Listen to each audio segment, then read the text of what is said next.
Welcome back to Hexes, Haunts, and Howls. I'm your host, Cupcake.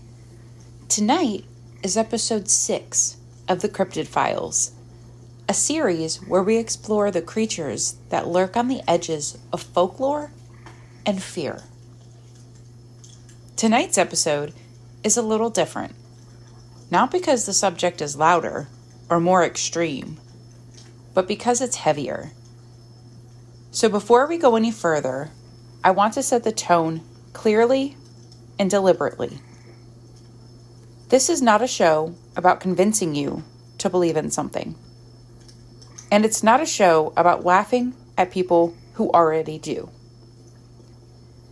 Skepticism is welcome here. Curiosity is welcome here. What isn't welcome is ridicule. Because the stories we're talking about tonight, whether you believe in Dogman or not, come from people who didn't ask for an encounter, didn't profit from it, and often wish it never happened at all. This episode is about reported encounters, not folklore retellings, not internet creepypasta, but first-hand experiences shared by people who were changed by what they saw, heard, or felt. Not every story has answers. Some of them don't even have conclusions. And that discomfort, the lack of resolution, that's part of what makes these encounters linger. I also want to say this plainly. Fear does not equal delusion. Fear is a response. Fear is information. Fear is data.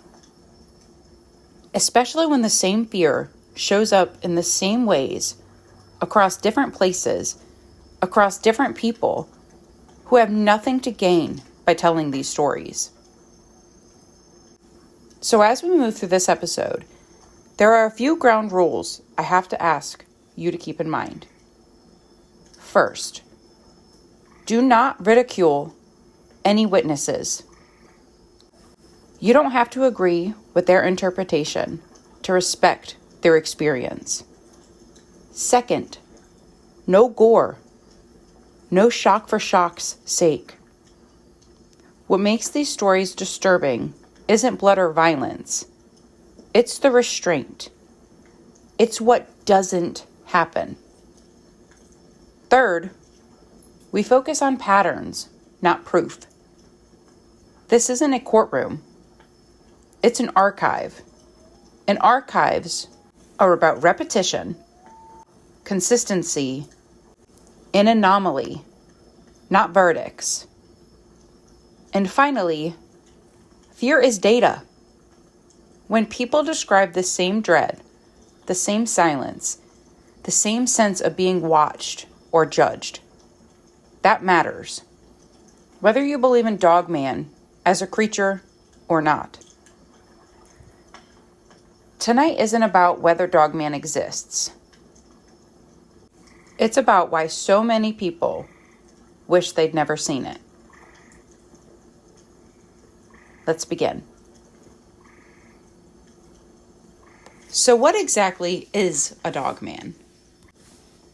Before we talk about patterns, theories, or fear, we need to establish something basic, but important. What do people actually mean when they say they saw Dogman? Because despite the name, witnesses across decades and across regions are not describing folklore, fantasy, or a costume. They're describing something remarkably consistent, even when the people describing it have never spoken to one another. Across hundreds of reports, a physical census emerges. Most witnesses describe a figure that is bipedal, not running on all fours, not crouched, but standing upright. That detail alone is what unsettles people first. This thing doesn't move like an animal that accidentally stood up. It moves like something that belongs that way. The head is consistently described as canine or wolf-like. Long snout, pronounced jaw, pointed ears. But witnesses often struggle with this part because it's not quite a wolf and not quite a dog. It's familiar enough to recognize, but wrong enough to trigger immediate fear. The body is usually described as having a broad chest, heavy shoulders, and long arms, often longer than expected, hanging lower than any humans should. The musculature is noted frequently, not in a monster movie way, but in a functional way. Built, capable, balanced. And then there's the height. Most reports place Dogman somewhere between 6 and 10 feet tall, with some accounts estimating even larger. What's notable isn't just the size, it's how comfortable witnesses say it looks at that size. Not hunched, not strained, not awkward, just there. Now at this point, a lot of people, understandably, jump to one of two explanations. The first is werewolves. But here is where witnesses are extremely clear. They do not describe transformation. There is no man becoming a beast. No shift, no change, no halfway state. People don't report watching something turn into a dogman. They report turning a corner and it already being there, which leads to an important distinction. Dogman encounters don't feel like witnessing a supernatural event. They feel like interrupting something that was already in progress. That's a fundamental difference. The second comparison people make is Bigfoot. And while there are similarities, size, upright posture, forested environments, the behavior is where the split happens. Bigfoot encounters are often described as curious, evasive, even intelligent in a distant way. There's an emphasis on avoidance, on being seen, and then withdrawing. Dogman encounters are different. Witnesses don't describe curiosity. They describe attention. Dogman doesn't just notice people. It focuses on them. There's often prolonged eye contact, stillness, a sense of being assessed rather than observed. Where Bigfoot stories sometimes feel like overlapping territories, Dogman stories feel like crossing a line. And that brings us to the name itself, Dogman. It's a convenient label, but it's also misleading. Because witnesses aren't describing a man who looks like a dog. They're describing something that doesn't fit neatly into either category. Not human, not animal, not myth acting out a story it's supposed to follow. It doesn't behave like folklore expects it to. And it doesn't behave like wildlife should. That's why so many witnesses hesitate when telling their stories. They pause, they correct themselves, they say things like, "I don't know how to explain this part." Because language fails them. And when language fails, fear fills in the gaps. Which brings us to a line that appears again and again in Dogman testimony. Sometimes spoken directly, sometimes implied. Witnesses don't describe transformation. They describe interruption. They didn't stumble upon a monster. They interrupted something that didn't expect to be seen. And whatever it was, noticed. Now that we understand what people are actually describing, not legends, not movies, not campfire creatures, we can start asking harder questions. Not what Dogman is, but why the encounters feel the way they do, and why so many people walk away from them changed. One of the easiest ways to dismiss Dogman is to call it modern, a product of the internet, a story that spread because people were already looking for it.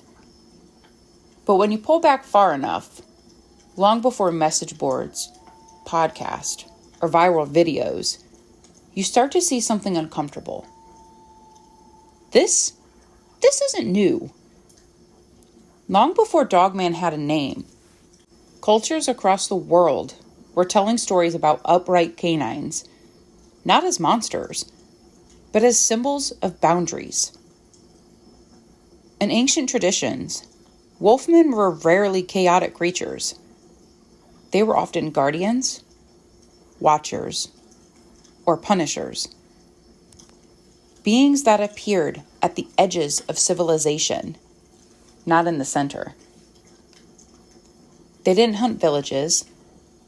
They guarded thresholds. And in some early accounts, wolf-like figures stood at crossroads, forest borders, or burial grounds. Places where one space ends and another begins. Places where rules change. These figures weren't always evil. They were corrective. Step where you don't belong, and you will be noticed. Indigenous stories across North America echo this idea, not as folklore in the entertainment sense, but as warnings. Stories of upright canines appear in multiple tribal traditions, often described as beings that walked between worlds, not animals, not people, something older. And in many of these stories, the emphasis isn't on attack, it's on presence. You are being watched. You are being evaluated. You are somewhere you shouldn't be. And that's where modern listeners often miss the point.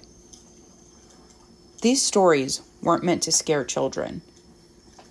They were meant to teach respect for land, silence, and limits.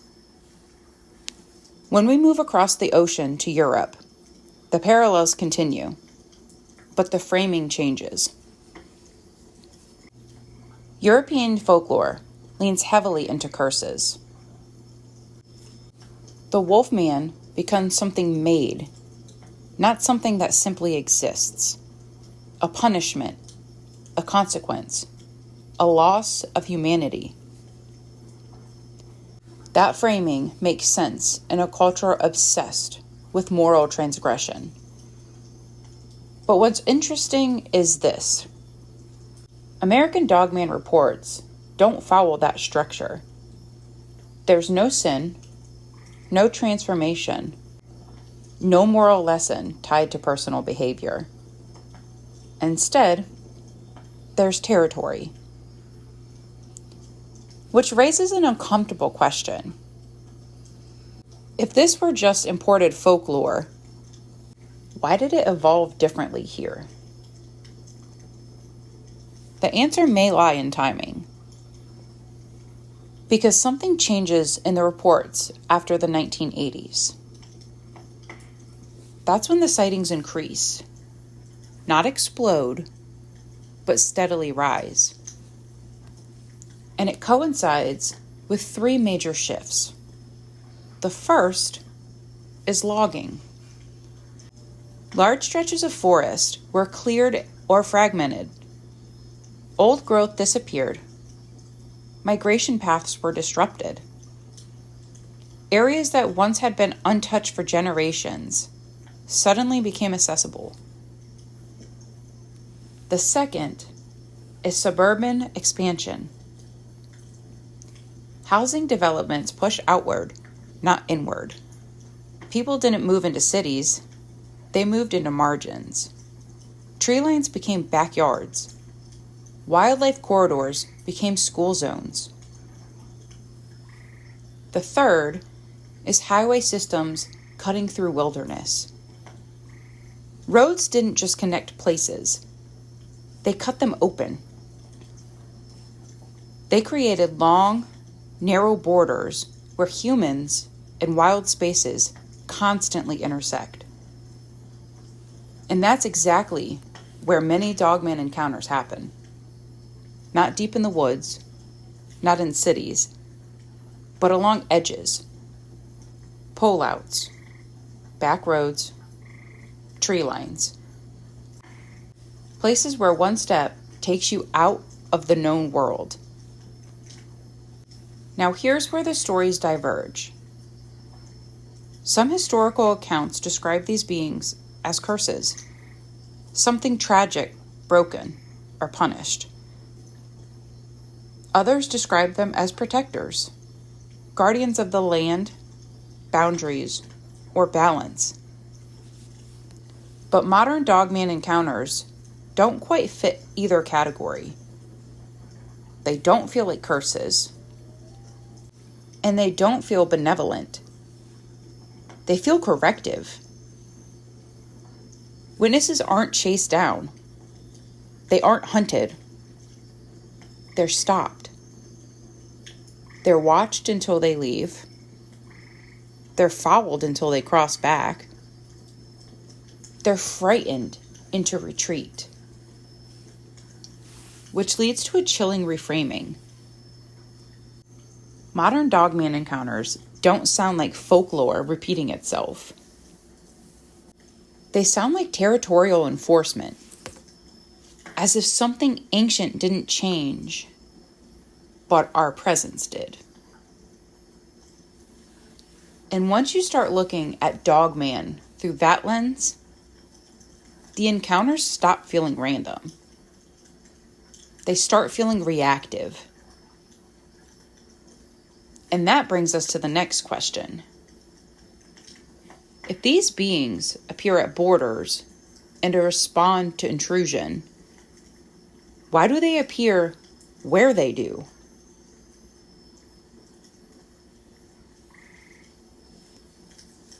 Once you accept that Dogman reports aren't isolated, the next step is obvious. You stop asking what people saw and start asking where they saw it. Because encounters don't scatter evenly across the map. They cluster. And those clusters tell a story. One of the most consistent regions for Dogman encounters is the upper Midwest, states with dense forests, long winters, and miles of land where visibility drops fast. These are places where tree lines feel endless and silence carries weight. Witnesses often describe Dogman appearing near royal roads, especially at night. Vehicles slowing, engines idling, headlights catching something standing just far enough back to feel intentional. Then there's Appalachia. This region deserves its own category. Not because it has more sightings, but because the tone of the encounters are different. Appalachia is old land, folded land, the kind of geography that swallows sound and hides distance. Here, Dogman reports often involve elevation, ridges, hollows, sudden drop-offs. People describe being watched from above, or followed parallel to a trail, never directly approached. And always, the sense that the land itself is listening. The Ozarks show similar patterns, but with a sharper edge. Encounters here frequently involve pursuit, something pacing vehicles, keeping up far longer than should be possible. Witnesses report the same behaviors repeatedly, matching speed, then stopping abruptly, as if to say, "That's far enough." In the southern swamps, the encounters shift again. Visibility is low, sound travels strangely. Witnesses often hear something before they see anything at all. Heavy steps, water movement, breathing that doesn't match any known animal. Dogman here is less visible, but more oppressive. People describe the feeling of being trapped rather than chased, as if escape routes are being quietly closed. Finally, there are the remote forest farmland borders. These might be the most important locations of all, because these borders are artificial. They're where wilderness was cut back, but not erased, where fields end abruptly and tree lines begin without transition. And that's where Dogman shows up again and again. Now let's talk about why. When you overlay encounter reports on maps, certain features keep appearing. Old rail lines. Not active tracks, but abandoned ones. Paths carved through land decades ago, then left to decay. These corridors cut clean lines through forest and rural areas, creating long, straight borders that wildlife and something else still seem to use. River systems are another constant. Rivers aren't just water. They're movement. They're migration routes. They're natural boundaries. Many encounters happen near bends, crossings, or places where rivers narrow and force proximity. And then there are the natural forests. Protected land on paper, but heavily trafficked by humans. Campgrounds, trails, access roads. Places where people assume safety because the area is managed. And finally, abandoned mining and logging land. Places stripped, then forgotten. Scarred landscapes where human activity abruptly stopped. Witnesses often report a feeling of trespass in these areas, like they've wandered into something unfinished. Now here's where the pattern deepens. These same locations often overlap with missing persons folklore. Not confirmed cases, not statistics, but stories. Local warnings. Don't go out there. People don't come back the same. Sound disappears in that spot. Which brings us to one of the most unsettling correlations in Dogman encounters. The so-called dead zones. Areas where witnesses report sound dropping out completely. No insects, no birds, no wind. A sudden, unnatural quiet that feels heavy rather than peaceful. These dead zones often precede sightings, and they don't last. Sound comes back the moment the witness leaves or the encounter ends. Another reported feature is road crossing behavior. Dogman doesn't dart across roads like wildlife.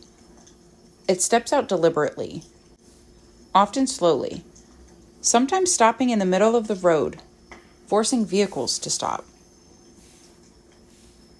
Witnesses report the same detail over and over. It waits until it's seen. Then it moves. And when you step back far enough to see the pattern, one question becomes unavoidable. If it were a single creature, it wouldn't be everywhere. So what's being reported? That question doesn't demand an answer, but it should stay with you. Because once you recognize where Dogman appears and where it doesn't, the encounters stop feeling random. They start feeling placed. And next, we need to talk about how these encounters unfold. Because what Dogman does may even be more revealing than where it appears.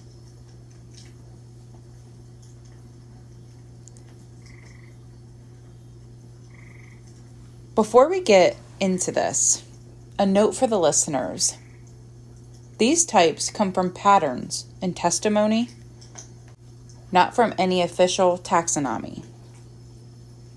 They describe what witnesses report seeing, not what scientists have proven. Think of this as a field guide to sightings, distilled from decades of encounters. Type 1, the observer. The appearance.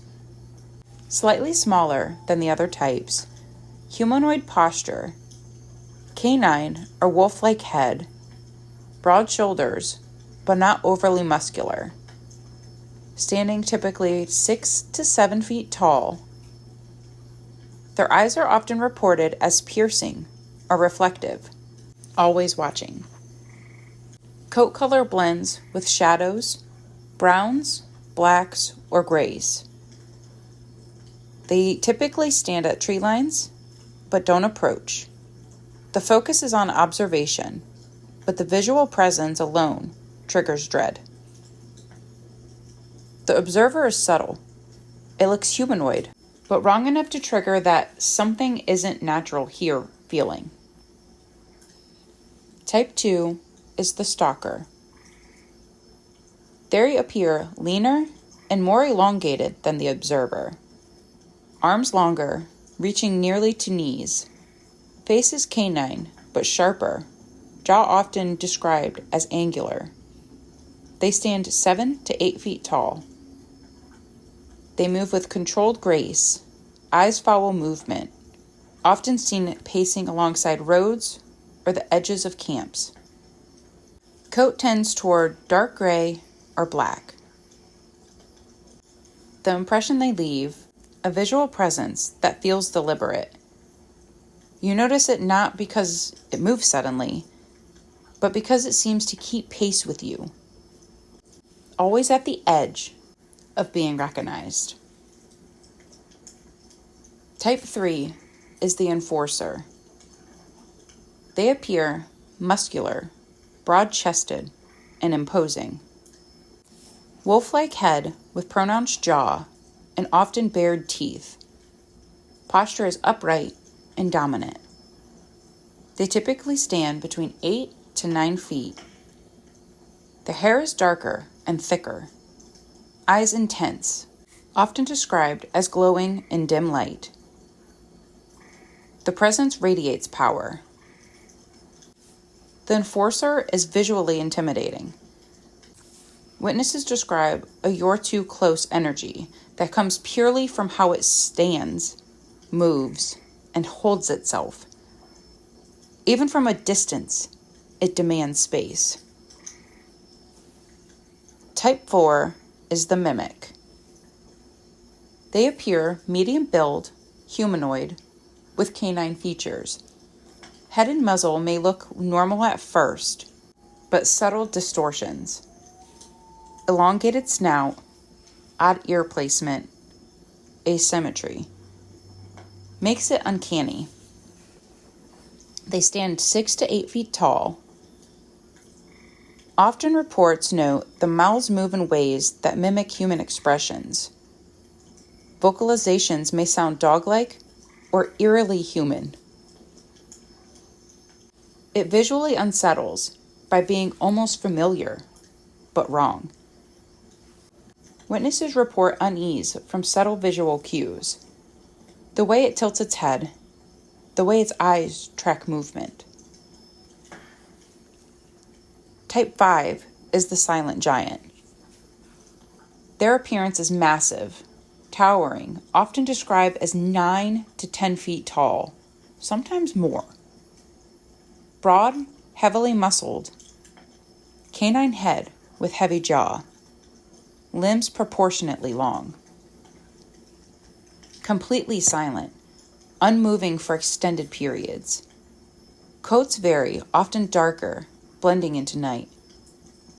Witnesses often report frozen posture, as if it's holding something invisible. The silent giant commands attention, simply by being. It doesn't chase. It doesn't vocalize. It exists. The visual impact alone is terrifying. Across all types, what remains consistent is that they're not animals in the traditional sense. They stand upright. They combine canine and human-like features in a way that feels wrong. Witnesses describe a visual impression of boundary enforcement, as if their appearance alone is enough to communicate territory, power, or intent.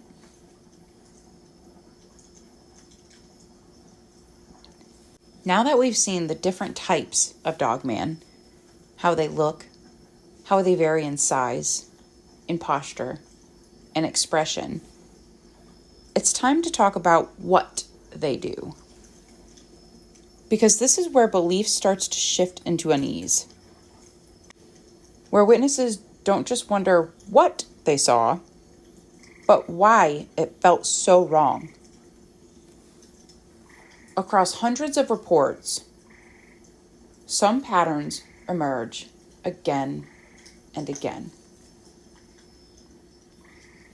The most common behavioral pattern is simple but devastating.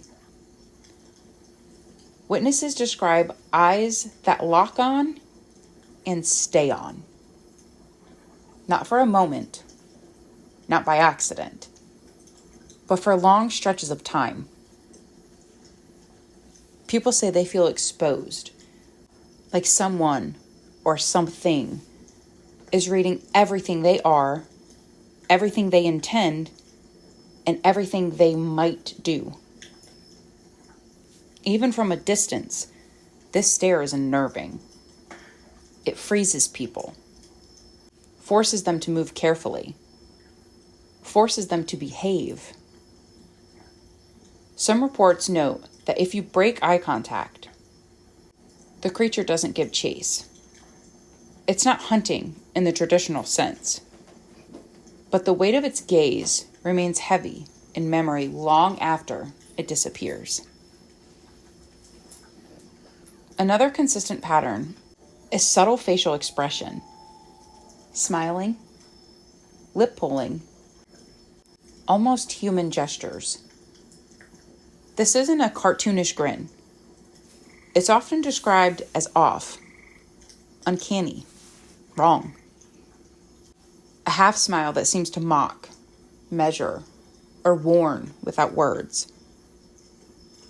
Witnesses describe the sensation that the smile isn't friendly. It's judgmental, like it's assessing a trespasser or a mistake. Despite the imposing size, the teeth, the claws, Dogman rarely attack.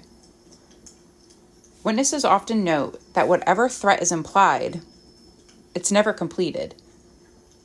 The creature decides not to strike, regardless of proximity. And that decision is what chills people the most, because it suggests intent, awareness, conscious evaluation. A predator deciding it doesn't need to act, yet you know it could. Pattern reports consistently place Dogman in constrained locations. Narrowed trails, back roads with drop-offs, tree lines that hem you in. It doesn't chase in open spaces. It appears where movement is restricted, where humans have limited options. Witnesses often feel trapped, not physically, but psychologically. Their mind tightens with tension. They slow down. They hesitate. And in that pause, the creature asserts control. And then, as suddenly as it appeared, it's gone. Not running, not slinking away, not retreating. It vanishes instantly into shadow, into the landscape, into nothing that humans can detect. And that disappearance leaves an equal measure of fear and wonder. It suggests something more than predation, something strategic, something aware of timing, something beyond human comprehension. When you look at these patterns together, one phrase begins to make sense. Predators hunt. Dogman encounters feel like judgment. They are not chasing for food. They are not playing. They are evaluating. They are asserting. They are marking boundaries in ways that humans can see and humans feel without ever touching them. The repetition across reports, across decades, across states, shows one undeniable thing. These encounters are not random. They are patterned, deliberate, and calculated.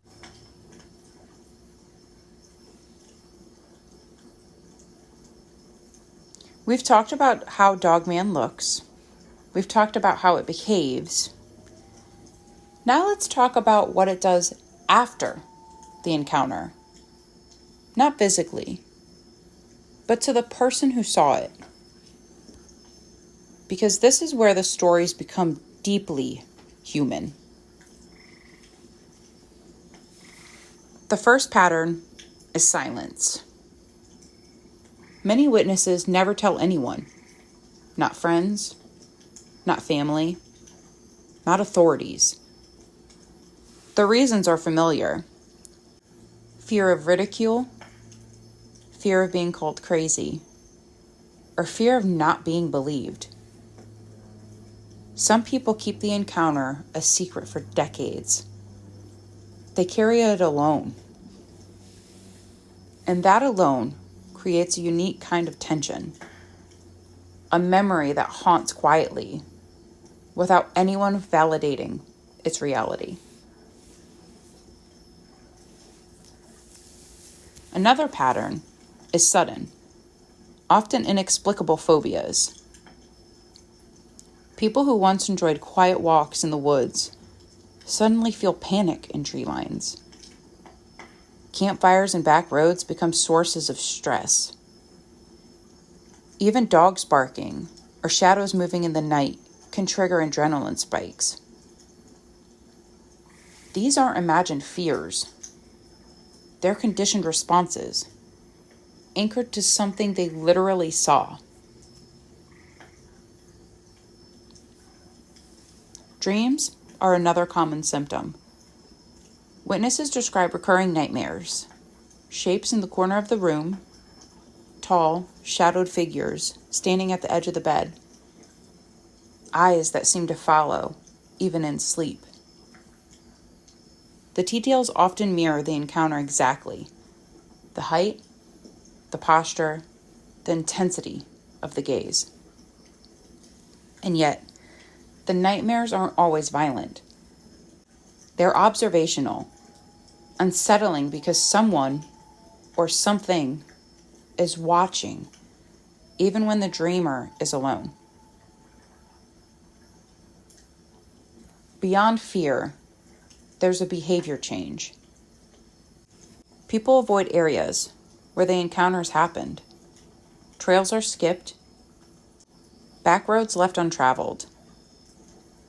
Some will reroute daily life, not because they're superstitious, but because their nervous system remembers the presence of Dogman. It's a subtle but persistent form of influence. One encounter reshaping how they move in the world. Perhaps the most insidious aftermath is social. When someone tells the story and is dismissed or laughed at, it creates alienation. Family members may doubt them. Friends may tease or minimize. Coworkers may avoid the topic altogether. Witnesses often report a profound sense of isolation. They're haunted not only by what they saw, but by the disbelief of those around them. I'm going to pause here and say, when somebody comes to you in confidence, please do not make fun of them.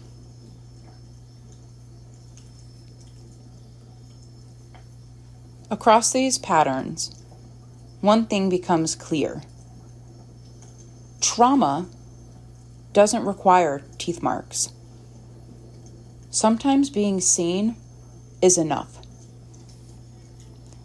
That's the essence of Dogman encounters. The sight, the gaze, the presence itself leaves an imprint. Something that lingers long after the figure vanishes into the shadows. At this point in the episode, we've walked through appearances, behaviors, and the human aftermath of Dogman encounters. And now, we arrive at the part every listener anticipates, and every investigator approaches cautiously. Theories. Because the truth is, we don't know. And that's exactly the point.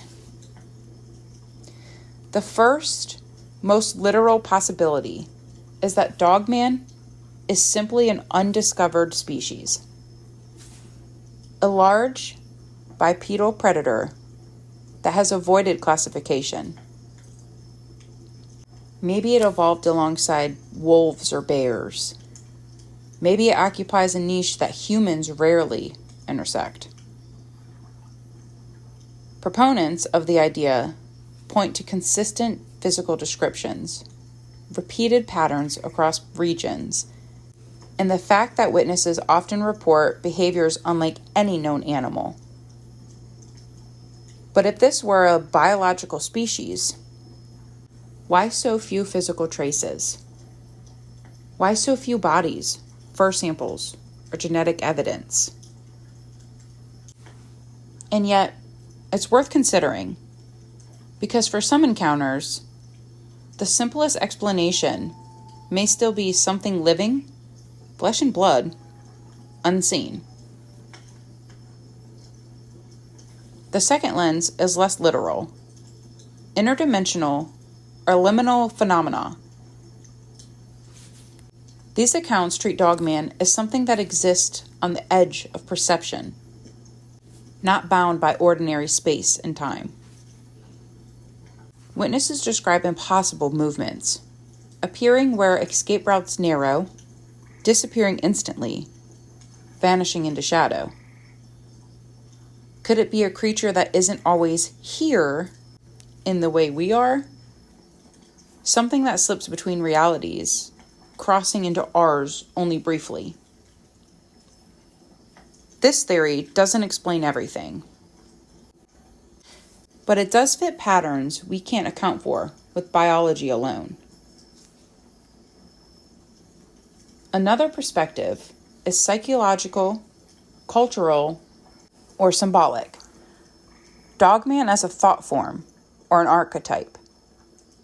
Maybe it's an imprint of fear or boundary, taking form in a collective consciousness. This doesn't mean the encounters are imagined in a trivial sense.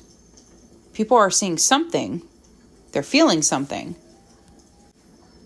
but it could be that what they perceive is shaped by shared unconscious ideas of guardian, predator, or enforcer.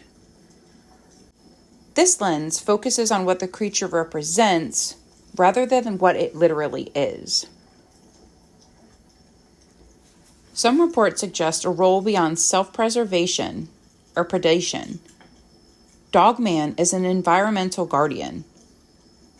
Encounters often occur along old rail lines, logging areas, river borders, places humans have disturbed or encroached upon.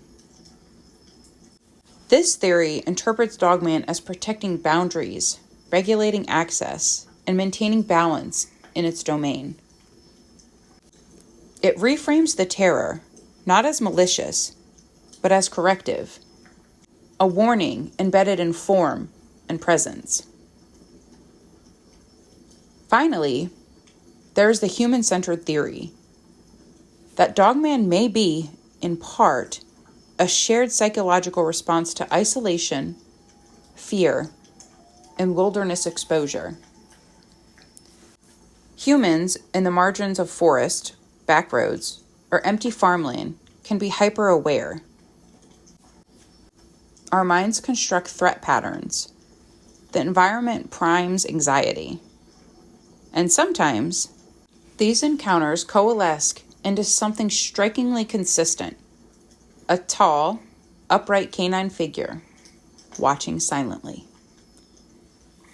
Even if this is true, it doesn't diminish the reality of witnesses' experiences. The fear, the aftermath, the change. It is real, regardless of origin. Across all these theories, there is one guiding principle. Do not rank them. Do not privilege one explanation over another. Dogman is, at once, a physical report, a psychological imprint, a boundary enforcer, and a mystery. Whatever it is, it resists certainty. And in that resistance lies its power.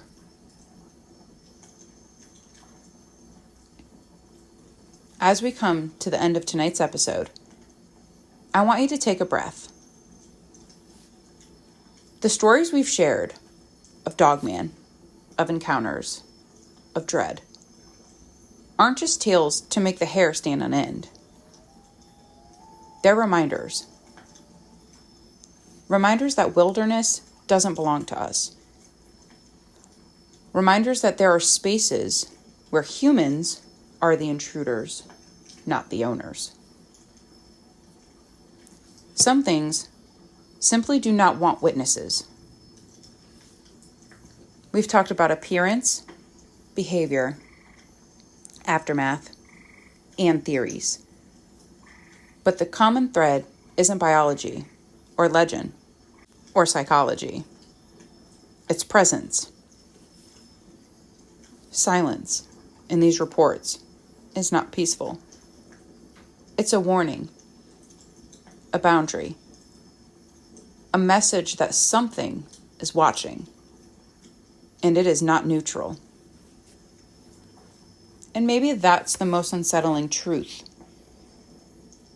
Whether Dogman exists in flesh and blood, in another dimension, or in the way our minds and culture shape fear, the impact is real. The dread is real. The attention is real. The memory, carried decades later, is real. So as you leave this episode tonight, remember this. If Dogman exists, it doesn't roam. It watches. And if it doesn't exist, something is still teaching people the same fear. And with that, let's turn this to you, my beautiful listeners. If you've had an encounter, something strange in the woods, a back road, a dark riverbank, if you've seen something that left you frozen, unsure, or afraid, I want to hear it. You can submit your stories to hexes, haunts, and howls at gmail.com. Again, that's hexes, haunts, and howls, all one word, at gmail.com. All stories will remain anonymous.